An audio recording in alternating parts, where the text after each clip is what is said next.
Welcome to the Successful Salon Team Training Room, Monday edition. How is everyone? Pop up and say hello. I love seeing your little faces and your little comments. Let me know you're here.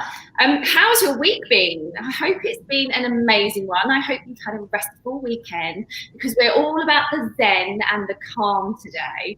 I have got a wonderful human being in your presence this evening. I was going to say this afternoon, this evening. And if you're watching this on the replay, then absolutely, like, Alice is just to die for. She's one of those humans that come with, in my mind, okay, she comes with music. You know, like when you talk to somebody and like this music plays in my head whenever I hear her name, it's like seashell, like, you know, like when the waves go in and out of the sea, I either hear that or I just hear this like real zen calm music playing on. It's literally like you're in a film. You are a movie star in my head. Welcome, Alice. It's the nicest introduction I've ever had. Thank you, Jen. And it's all true. Like every time I see anything, like you pop up online, I'm like, I'm chilled out. You zen me before you've even said anything to me. I love spending time in your presence. So I'm just going to let everybody know who you are, really, because we know. But so Alice is a calm creator. She literally is every sense of the word calm, and she really helps people to understand where they're at in their lives and what is causing their stress and how to overcome it. And this has all come from an enormous stressful event in Alice's life, and her contribution to the world, really, to give back the knowledge that she's gained from allowing herself to live through that and then push through that into a world of calm. So welcome, Alice. It's so lovely to have you here. Thank you so much for having me. I'm so happy to be here and be able to talk to you today and anyone else who joins us. Yeah, well, there's quite a few on the line. We're on Facebook. We're on 2 different places in Facebook, and we're on YouTube as well. And for those of you guys that are listening to the podcast or that are watching this on the replay, always drop a comment if you've got a question, because I'm always watching these comments coming in and answering them. So just interact like you're in a live session. So welcome, Alice. I've asked you to come on because our industry is going through a seriously stressful time in our lives at the moment. Obviously, we've just come through that coronavirus that consumed the entire world, as you have also in your business. And we've come back into the salon. We've lived 1,000 Christmases at once, like you would never know what hit you. We feel like we've been hit by a road truck. And now I think salon owners and stylists are at the point where they're just trying to make sense of it all and understand what exactly we've been through and what that has done to us and our bodies. And I think for me in particular, the reason why I wanted to reach out and have you come and speak with our community is because I went through a very stressful patch not so long ago, a few weeks back, where I started to get heart palpitations. Something I've never experienced before. And if you ever ask me, hello, Amanda's on the call, hi. If you ever were to ask me before this, I would say I don't do stress. I don't ever feel stress. Is that normal? I mean, it is normal. A lot of people like to, it's a common belief that we don't feel stress. But the reality is that you have something called macro and micro stress doses, for example. Macro are the things that people think of, like the big events in your life, you know, the divorces, the financial troubles, the death of a loved one, health issues, you know, work problems, all these big things, macro. And they're the obvious things, and people will say, I'm feeling under stress at that point. But everyone has micro throughout your day. Unless you're living on a Zen island with nothing happening on a beach, every single person, literally, every single person now in the modern day gets micro stress doses. And those are what build up over time. And suddenly you will feel stressed. And that's what people need to realize and keep in check. And I can explain a bit more about those, because they're literally You know, it's the email you get first thing in the morning that might have caused you a tiny bit of upset, or seeing an upsetting headline on the news, like the millions that are on now. All these little things are examples of micro stress doses, or just losing your car keys. And what happens is they build up in your system, and your body can't tell the difference between a life threat and, you know, these little doses. It turns on the same stress response, just more subtly. So then it builds up all the stress in the background, and that's when, you know, you start to have this build up and you think, maybe why I've got nothing major going on in my life, or I'm not stressed. But this is what happens when people don't take the time to just look after themselves, really. Yeah, and I am a prime example of that. I worked a lot during lockdown, you know, 16-hour days. I took 4.5 days off during lockdown. I worked solidly, but I was opening a new business. I wrote a book with you. We wrote a book together, and 22 of us in the Brand Builders Club. Which way do I go? That little book right there behind me. We wrote that in 10 days. So I'm guessing that's probably quite stressful on my poor little body. I did an awful lot. I learned every day with mentors, and I coached every day with my community. So there was a lot that I did, but I thoroughly enjoyed every single minute of it. So I didn't see it as a stressful factor. There was a few coaches and friends that kept saying to me towards the end, you look really tired, like really tired. And I was just like, oh, do you know what? It's because the balayage has grown down a little bit, and it's just, you know, we're all looking tired at the moment. And I just didn't let up. And I suppose, you know, looking back, now that you've just said that, I would have had lots of little micro stresses hitting every single day that I just didn't take care of. So with that in mind, how do we take care of these micro stresses that we don't even realize are happening? I mean, losing your keys, yeah, I get that, but what are the little things that we can be doing to kind of put that at bay or keep that at bay? Yeah, I mean, it's really about, because like you say, I mean, stress, I always say, you're never going to stop stress in the outside world. The outside stresses are always going to come, unless we're going to live on a desert island, turn off the news and just call that our lives. That's not the reality. So yeah, it's like, bye, done. If you're in the modern day, like Western world or wherever today, you're going to have micro stress doses. So it's really about looking after yourself within your own self to make sure that your body knows you're not under threat and your mind knows you're not under threat. So doing something like a simple breathing exercise. You know, people wax lyrical about breathing to calm you down. That's because when you're stressed, your body breathes shallowly and not fully, and you don't get the oxygen into your system, and you'll actually be breathing very shallowly without you even realizing. So say someone's at their desk all day, or they've, you know, been in the salon and they've been rushing around, you won't have actually, you know, had a full diaphragmatic breath all day. You'll have been talking, kind of shallowly breathing. And what that tells your system is that you are actually under threat. So we have to sort of put things into place, like something I call like the 4-4-8 breath.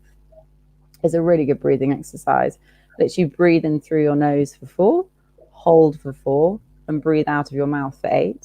And just repeat that 3 times or more will actually change the physiology in your body to tell your system, you're fine, chill out, we're all cool. So it's really about, even if you don't consciously think you're under threat, because no one does, your body still has the same response as it did in caveman times. So the problem is like our brain is hardwired for negativity and for threats, because in the olden days you'd need to know if a lion was coming out of the bushes, you need to protect your family, you need to be hardwired to threats, and that's never changed. So we're still hardwired for negativity and for threats now. And what that does is it turns on our stress response without us realizing, from things that we think our body and brain think are threats. But it also means that, you know, you are also looking at the negative. So picking up on the one negative thing in 10 good things. You know, everyone knows that feeling of something stressful that can happen is, oh, I got 10 compliments and one person said something bad. You will concentrate on that one thing, because that's the way our brains are wired. So it's about, first of all, you know, taking the time to calm your system down, like doing things like breathing and meditation, which I'm such a big avid believer in meditation. I could talk about that for hours. You know, meditation itself, just 5 minutes a day, people think that meditation, you know, has to be like Yoda on top of a mountain, no thoughts through your head, otherwise I haven't meditated. And that's just completely wrong. It's actually, meditation is about getting to know your mind, and you will get, you know, a sense of stillness the more you practice. It's, you know, what you practice gets stronger in any shape. It's the same thing as going to the gym. You wouldn't expect to go for a week and have a ripped body. So the same thing goes with you, and sadly, the same thing goes for your mind. You know, we have to now accept the fact that we're in, you know, this modern society that is more stressful on the mind, and take time to look after our mind. You know, make it part of your morning routine, the same way you would brushing your teeth. So yeah, you know, things like breathing, meditating, just going for a walk every day. You have no idea how many clients say to me, "No, I haven't been outside today," and it's so, you know, nature is one of our greatest healers, one of our greatest calmers. And the reason for that is, you know, there's so many things like going into walk through trees. Trees actually emit, you know, these essential oils that studies have now shown actually calm down our system. And that's because, you know, we are actually a part of nature. It's just we've removed ourselves from nature to have, you know, live in the modern world. So you actually have to really ground yourself in what your natural being and energy is to calm it down as well. Wow. And you know, wherever you are in a city, you can still find a tree somewhere. You know, you hug a tree, go for a walk in the park, you know, just breathe in that fresh air, get a different, you know, outlook for your day, because you're more productive. You're 31% more productive when you are happy and calm than when you're stressed and anxious. Amazing. I love what you just said about the trees and the essential oils. And actually, that's one thing I don't get a lot of. So I walk every single day. I walk first thing in the morning with my little puppy. I call her a puppy. She's about 8, but she's so tiny. She's my little puppy. I walk her first thing in the morning and then last thing at night. And I don't take my phone out with me anymore, except for the evening where I have to take it for a light, because I walk right along the cliff top, and it's sea and it's all that sea air. I get lots and lots of sea air, but I don't get any trees, and that's not there around me. So maybe I need to like find a park or something that I can go and just once a week change my scenery up and go and get some of that essential oils, because that sounds amazing. I love that. Where did you find that out? There's a book called what's it called? It's like The Secret Life of Trees, and it talks about part of this, and you know, the studies and how they now prove that obviously trees can also talk to each other, which you know that it's bizarre and incredible, but how they send messages through these, you know, what's they called? I won't even go into the details, but the synthenodes, can't spell it, PHY nodes, and it's literally their way of communicating through these things, you know, they release, and it's same thing for us. You know, it calms down our system the same way they can do that for sort of, you know, the other. They say so. Herds of trees. If one tree is dying, all trees will send water to them, which I find insane. Wow. Yeah. That's phenomenal. I'm going to go get that book, and I'm going to read that book. I love that.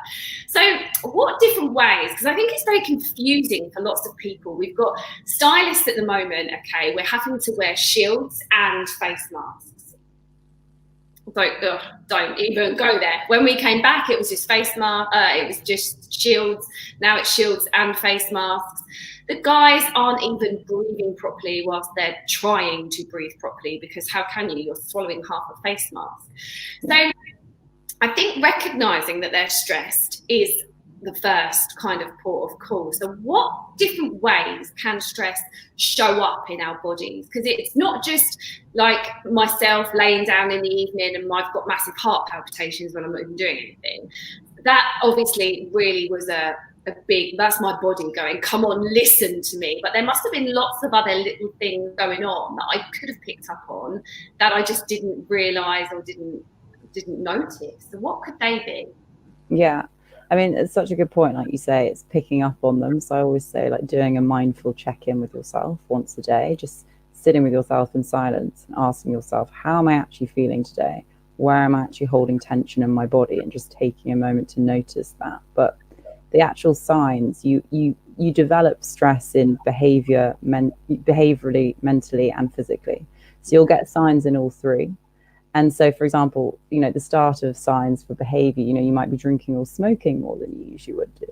you might be overeating, or you might have lost your appetite. Those are two, big things to look at. You might be you might be sleeping poorly, crying more than usual, wanting to like isolate yourself a bit, just thinking, oh, no, I can't see people, I need to do this, or that's a great sign of stress. Avoiding others, biting your nails is one as well in behavior, or really rushing your tasks, so wanting to get stuff done as quickly as possible. Again, because when you're calm, you are slowing down and being more productive, so you're wanting to get things done as quickly as possible. And then from the mental side, it's looking at worrying about past and future events more than you usually would, really ruminating, going over things, or being really anxious about things that might be coming up, imagining the worst, or lack of concentration and focus as well. Like a lot of wandering mind. I mean, we can all have that. It's about bringing yourself back to presence, but even more than usual, if you're really struggling to focus and concentrate, that's a really big sign of stress. Also, just racing thoughts, when you really just kind of think, God, my thoughts are just all over the place, racing away down one path or the other, whether it's about work, or what you're worried about, or something else just dotting around. It's something like that as well. And you'd also, memory is something from some severe stress. I've had memory loss from severe stress. If you're really struggling with your memory more than usual, just thinking, God, oh my God, I forgot that more than usual. Obviously, we're not all memory elephants, perfect. But it's really just being a bit mindful if you are. That's again on your mind. And then, just looking at also if you are feeling more anxious than usual, or feeling lower in mood. So depression and anxiety come from stress. They're not, their own, depression can come from many things. But anxiety comes from stress, as in the stress responses in your body. So if you are feeling anxious, you have to really think about that. And depression can come from long-term stress, can turn into depression. So feeling lower in mood is also, a really big sign. But then if you're looking at the physiology, like you said, heart palpitations, but your body is wiser than your mind. I always say this to everyone. If your body is telling you something, particularly when it comes to stress, you just have to listen, because your micro stress doses, stress will have been building up for a while, and your body's eventually said, sorry, you need to pay attention to this. Yeah. So, looking at that, it's things like, a racing heart, like you said, unusual headaches, maybe dizziness or feeling a bit faint. Dry mouth all the time is a big sign of stress, because that's just a sign of our stress response going off anyway. You'll find if you're nervous and doing a talk, you'll probably have a dry mouth. So if you...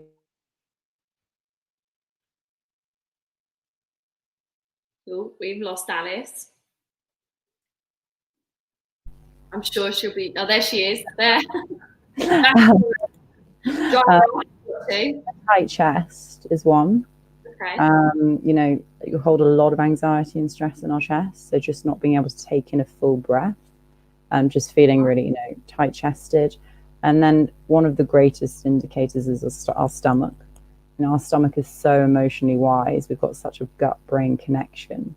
If you're having indigestion problems, or any sort of nausea, constipation, diarrhea, anything like that, it can be very related to stress. Hence, people with IBS from stress and things like that. So fatigue as well is also a very, very common one. I mean, the list honestly goes on, and these are just the the sort of the starting points for what can get a lot worse. So then it can go on to heart disease and all these things, asthma, stomach ulcers, diabetes, all these things. So it really is worth checking in with your body every day, as well as your mind.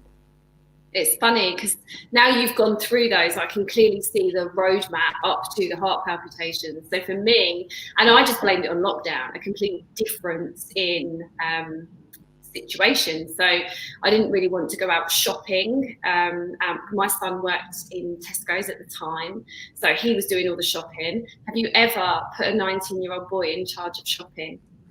Jesus.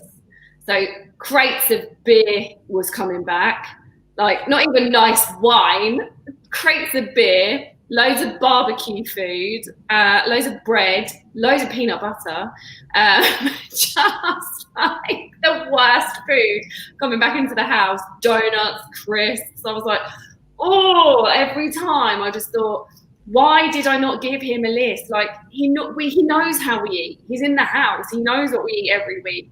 But he was just like, woohoo, I'm just going to buy what I want.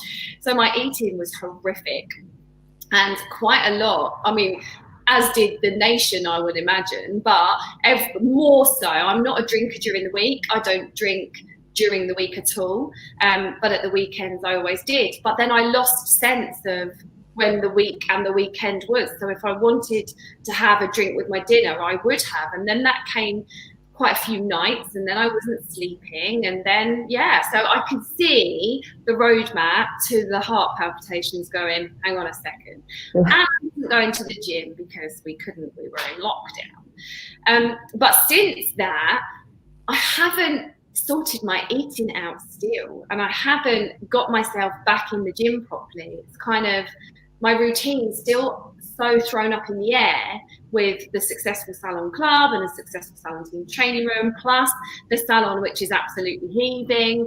Trying to kind of juggle that at the minute means that I am grabbing food from wherever, pasta, which I wouldn't normally eat, and I am not going to the gym still, which is doing my head in, but I am walking the dog, so I kind of, there's a pat on the back, not to focus on the negative. Exactly. Good. So, what would be your suggestion next? So, I'm not going to the gym, I'm not eating well. Obviously, they're things that I have to sort out. They are like, the gym is my life. For those guys of you that know me before lockdown, you'd see on my Instagram every day, hour, 2 hours in the gym. I absolutely adored it. So obviously, I'm working on getting my routine back, but what else can I add in to stop myself from getting to that place again? Yeah, absolutely. I mean, one thing I'll say, because, with stress, it's all about simplicity. So you don't want to make your life more stressful. You want to simplify. So one thing to start to ask is, what am I currently saying yes to that I should actually be saying no to? And looking at your week ahead and just cutting out all the crap, as I say, and just simplifying, looking at what you actually need at the moment. And then ask yourself, what makes me happy at the moment? What is not making me happy? What's bringing me more energy? What's not bringing me energy? And look at it, make a list and put them on both sides and see where you're putting more energy. Is it good or, the negative? And then adjust from that. So, say you set yourself what I call the 1 by 1. So one thing to do every day to bring calm into your life. So maybe that's a walk. Maybe that is meditating for 5 minutes the next day. Maybe the next day you say, I'm going to eat really healthily today, just to, mindfully eat as well, not sit doing my work at the same time as eating, actually taking time to just sit with my body and, be mindful about that moment, get present, putting those little things into place. But then if people really want to start their morning right, I always say a morning mindset routine is the best thing you can do, because what happens is in the morning we set our minds up to either react or respond. So if you wake up in the morning and you've got your phone alarm on your phone without it being on airplane mode, and you have everything flooding in, your emails, your messages, everything you think you need to do before you even got out of bed, you've given yourself about 14 micro stress doses genuinely before you've even had your morning coffee. So what you want to do is put your phone on airplane mode, and then make sure you don't turn it back on once you've gone to bed. Don't turn it back on once you've had your alarm off until you've taken just 10, 15, 20 minutes, half an hour, whatever you can give yourself in the morning for your mind, for your energy, to just make sure that you have turned on your response instead of your reaction. So for the rest of the day, you then won't be prone to react to stress, and you won't be in that stress state without realizing. So a little quick morning mindset routine for people is, for example, doing what I call a mind dump. So get a journal, get all your anxieties or your to-dos or whatever you want, just how you're feeling, out of your head and onto paper, and just free flow. Or if you find it hard to write, because some people find it difficult to sort of express that way, then just ask yourself the question, how am I feeling today? And what do I want to create today? And just start with those two, simple things, because that connects you to your emotions, and it also gives you clarity for the day ahead. So it really helps with your mind. Then the next part is to just list 5 things to be grateful for. Deepak Chopra, who's one of my favorite ever, teachers, I'm sure lots of people have heard of him. He said, it's physically and mentally impossible to feel anxious and grateful at the same time. Yeah. And it is. So just listing 5 things you're grateful for and making sure that they're, think about this, the tiniest things. People think in gratitude, you have to be, I'm so grateful for this next holiday or this big promotion or something, but it's the tiniest things are what makes your brain look for the good for the rest of the day. So obviously we can have big things we're grateful for. That's amazing, but you don't have to. It's, that morning coffee. I'm always grateful for that. Looking at, your hot shower, seeing a friend that day, all these little things, just write them down and read them back to yourself and just connect to the actual feeling of gratitude when you do read them back, because it's the physiology, that the state change that really connects to that. And then you will automatically, subconsciously look for the good for the rest of the day instead of the negative as much. And as I said, we're hardwired to look for the negative. So you really want to try and do that as much as possible to make it the other way around. And then I would say just 5 minutes of meditation. And whether that's you just sat down with a phone timer and some nice music, just concentrating on your breathing for 5 minutes, doing the 4-4-8, or just getting a guided meditation on an app like, Headspace or Calm, or I can send you one of my guided ones to anyone who's listening, actually, because it's all about just taking 5 minutes for your mind. And, eventually you'll love it so much you want to do 10 and eventually 15 and eventually 20. And that's great. But just start with 5. Don't put yourself so much pressure on it. And then, for the next bit, I always say an affirmation or an intention. Well, you can do both. But if people are tight for time, choose one. And, an affirmation it's so powerful for our brains to actually just state how you want to feel as well as what you want to be. So, for example, when it comes to stress, just stating in the morning the affirmation, I am calm, your brain automatically says yes to everything you think. So whether it's negative or positive, it just says yes. So you want to be careful what you put in there. And that's when you have to start being mindful of that. So just stating an affirmation like, I am calm 3 times in the morning, and just really feeling that. And set an intention for the day as well. I intend today to feel calm, or I intend today to do X, Y, Z. And just writing that out and reading it back. Those are all just things that just really prep your mind and your energy for the day. I always finish with a high vibe song because, it's all about raising your vibration. But it's those simple things, you can do that for 10 minutes or you can do it for half an hour. So it's really up to you, but you'll really notice such a difference in how you manage stress. Yeah, I split mine actually. I do quite a lot of those bits, but I do them around in completely different ways. So so as I'm getting into bed, and I don't put my phone on airplane mode, so that's happening tonight. But I do my brain dump. And then I put a meditation on and I fall to sleep. But I purposely choose a meditation that lasts like 2 hours, even though I know within 10 minutes I'm going to be asleep.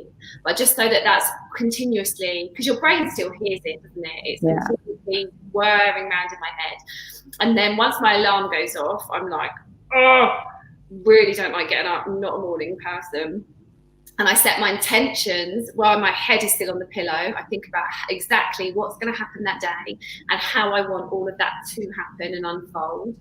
Then I get up and walk the dog.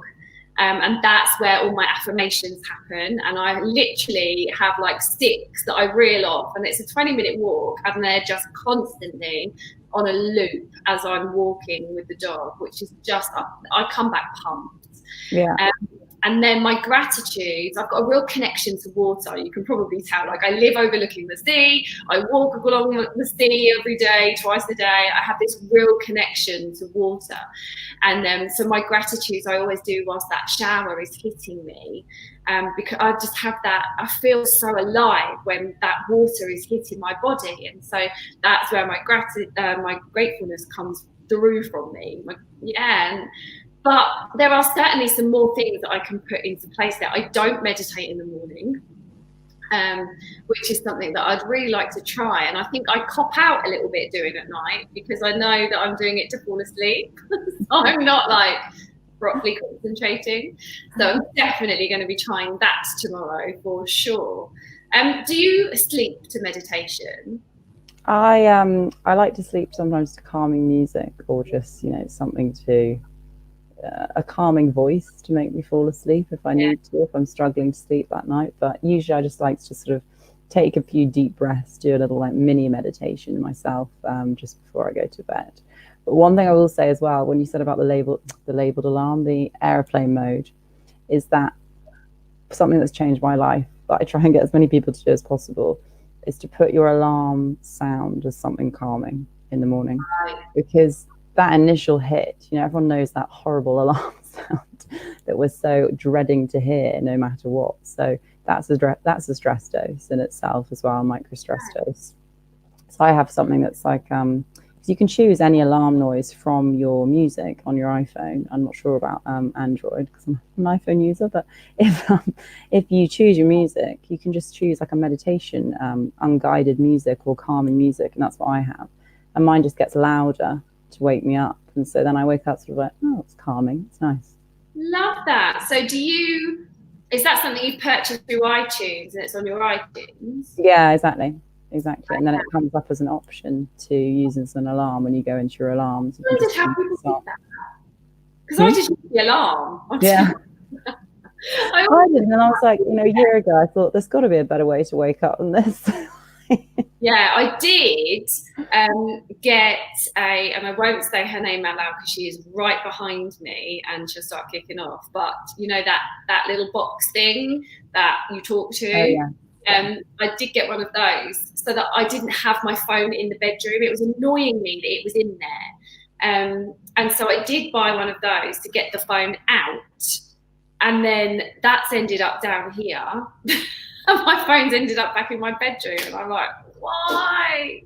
The phone just cannot leave. Yeah, I mean, old school alarm clock is great.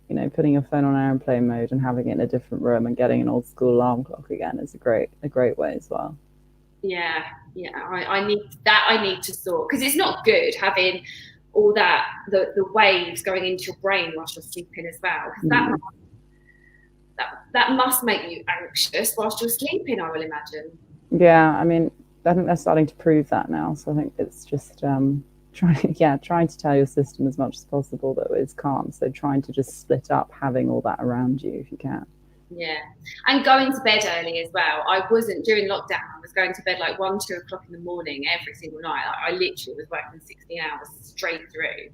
And me and Ellie, when she was going back to school, we sat down and we was like, right, what do we want our perfect evening to look like? Because she actually made a really good comment about her schoolwork and she'd done quite a lot, got herself stressed out. The teachers told her, don't, just stop. There's no need to be stressed.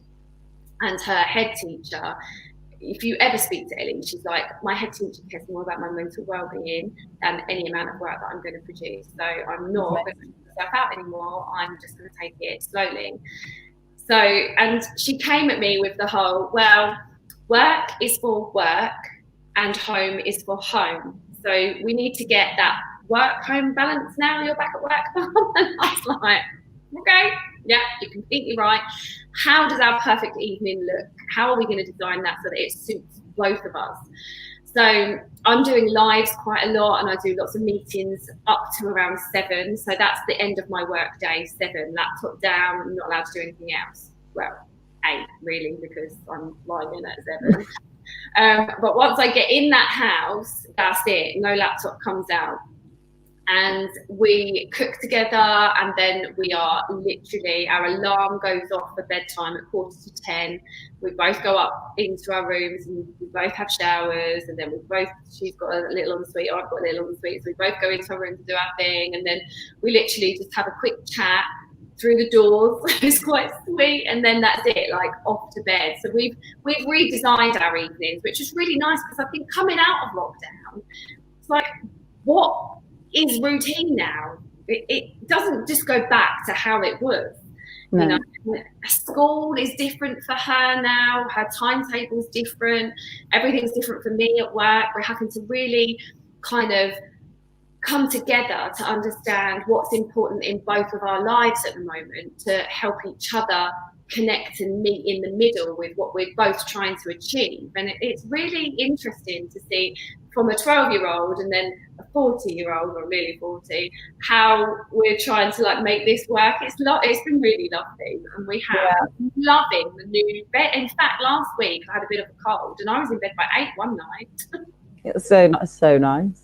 And also, I would never do that. It's like you say, with you, you don't use your laptop when you come home. I've said to so many people, because we are now, digitalization has already just gone boom in the last month, so we were already mad on everything. But just putting your phone in a drawer for an hour or 2 hours when you get home, putting it on an airplane, putting it in a drawer, so you're not tempted to just grab it and check it every 5 seconds, and just either taking time for yourself if you're by yourself, or either taking time to be fully present with whoever you actually live with and or around. And you'll just see such a shift, not only in your own stress, but also in the actual connection. We thrive off human connection, but we're also obsessed with our phones, and that's because we get a hit of dopamine every time you get a like or a message. It's the annoying factor. So you've got to really be conscious of that and just actually make sure you do take time away from it. Yeah, totally agree. So Alice, I'm going to let you have some of your evening back, because I've taken up some of it tonight anyway. But we've got you back on Friday to do a little bit of a session with us. So what are we going to expect to have on Friday? What are we going to be learning on Friday? Yeah, Friday, I want to talk about your energy as well as your mind, because for me, it's a very two-part process. Being calm and managing stress. For me, it's about being able to calm your mind and connect your soul, because your soul is calm. That's your natural, being and essence. It's the same way I believe everyone was all born calm, just like we were all born happy. You don't ever hear a baby's first words being, "I'm so stressed." We learn stress from the conditions around us and what's going on and other people's behaviors, and our body, gets set off. So I want to talk about, the mind soul side of stress on Friday, and just, how to calm your mind down and how to connect to your natural calmness within. I'm excited. I really am. And this week, I am going to put into place everything we've spoken about today, and let's see how I feel on Friday. So I'm hoping that this is going to turn my eating around this week, so that I don't snack on things that I shouldn't.